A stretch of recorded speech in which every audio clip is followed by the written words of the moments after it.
Bismillahirrahmanirrahim. Welcome to my channel, Dr. Gol. Today we'll talk about acute myeloid leukemia. First, a little bit discuss about leukemia. So, what is leukemia? Leukemia is cancer of blood in which characterized by rapid growth of abnormal blood cells. So, types of leukemia. Leukemia are divided into two types: lymphoid leukemia, myeloid leukemia. Lymphoid leukemia further divided into acute lymphoid leukemia and chronic lymphoid leukemia. Myeloid leukemia is further divided into acute myeloid leukemia and chronic myeloid leukemia. Today we will discuss about acute myeloid leukemia. So first we will define acute myeloid leukemia.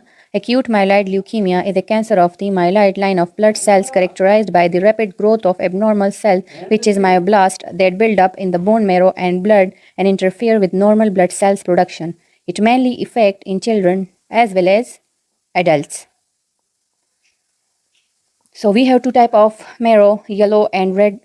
So a red bone marrow contains stem cells. Stem cells differentiate into myeloid stem cells and lymphoid stem cells. Myeloid stem cells further differentiate into myeloblast, platelets, red blood cells, and mast cells. And myeloblast further differentiate into white blood cells. Lymphoid stem cells differentiate into lymphoblast, and lymphoblast differentiate into B lymphocytes and T lymphocytes. Normal myeloblast is 1 to 2% in bone marrow, but here 20% are greater than 20%, so suspected acute myeloid leukemia. Subtypes of acute myeloid leukemia. Acute myeloid leukemia has a lot of subtypes, but APL, acute promyelocytic leukemia, is important subtype clinically and accordingly to treatment. It also associated with DIC and can lead to DIC. Treatment of APL, this subtype will respond to all trans retinoic acid and arsenic trioxide. Causes and risk factor of acute myeloid leukemia. The exact cause is unknown, but some risk factor that lead to acute myeloid leukemia. It include intense radiation, benzene, some family history, posterior any cancer treatment, smoking, and also in old people.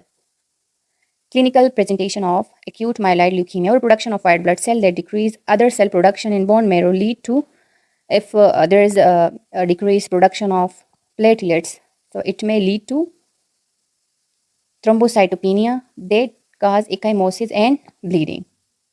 So if there is a decreased production of red blood cells, so it may lead to anemia, which include fatigue, increased heart rate, and shortness of breath. These are symptoms of anemia. If there is a decreased production of white blood cell, it may lead to infections due to immature and non-functional white blood cells. Also, other clinical features include lymphadenopathy, hepatosplenomegaly, bone pain because of medullary expansion into the peritoneum lead to bone pain.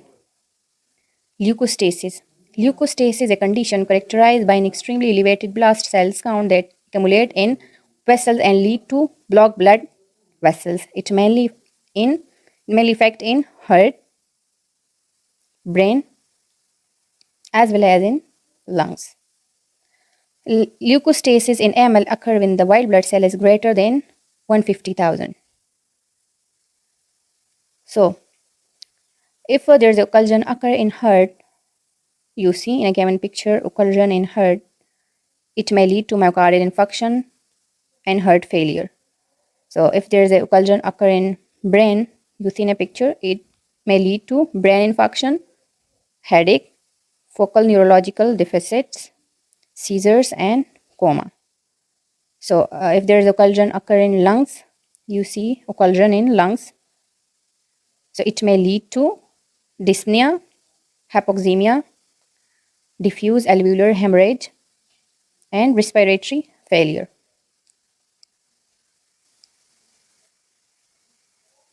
So, diagnosis of acute myeloid leukemia. The best initial test is complete blood count. Complete blood count show myeloblast in blood, decrease hemoglobin, decrease platelets, increase white blood cells. Investigation of choice for acute myeloid leukemia is bone marrow aspiration. In bone marrow aspiration, take marrow sample from iliac crest and marrow contain myeloblast greater than 20%. Myeloperoxidase positive. Bone marrow biopsy with flow cytometry is done to classify type of leukemia. Our body in acute myeloid leukemia. So definition of our bodies is the purplish red rod-shaped structure needle-like the cytoplasm of myeloblast pathogenomic you see in a given picture.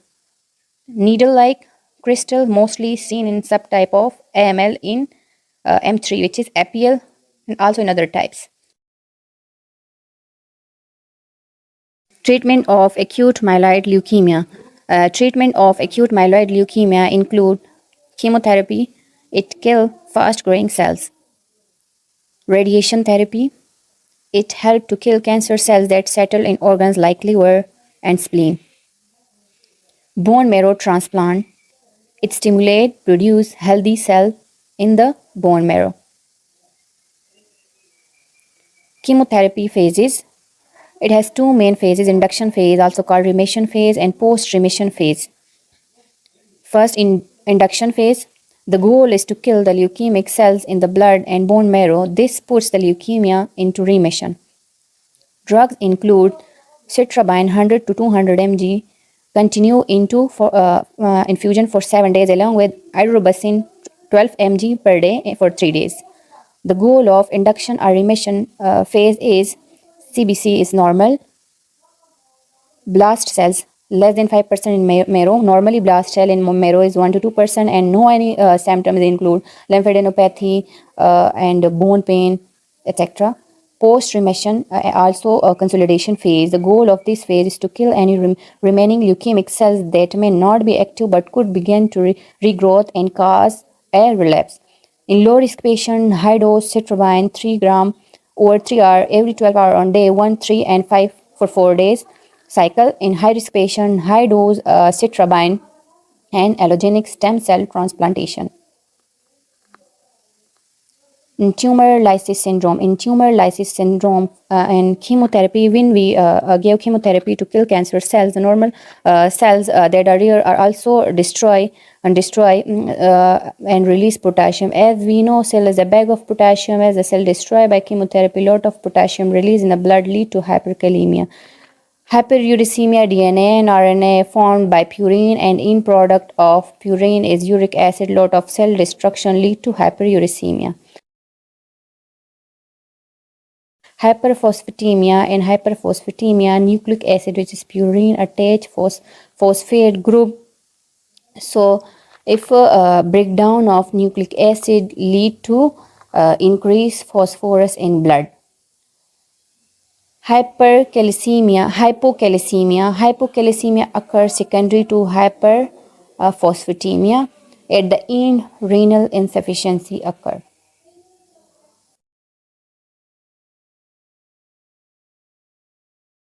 So treatment of tumor lysis syndrome. Tumor lysis syndrome, nucleic acid convert into hypoxanthine convert into xanthine convert into uric acid with the help of xanthine oxidase. Uric acid convert into allantoin with the help of uricase enzyme. To treat hyperuricemia, will give allopurinol and rispeuricase. Allopurinol inhibit xanthine oxidase enzyme, and it decrease uric acid production. And rispeuricase act on uricase enzyme, and it stimulate uricase enzyme, and it can easily excreted by the kidney because of its water soluble compound. Rispeuricase often used in pediatric population, and it's contraindicated in G6PD deficiency. Prognosis. Acute myeloid leukemia prognosis is poor if age greater than 60 years, elevated level of LDL, and poor risk of complex karyotype. So thanks for watching. If you like my videos, please subscribe my channel and press the bell icon.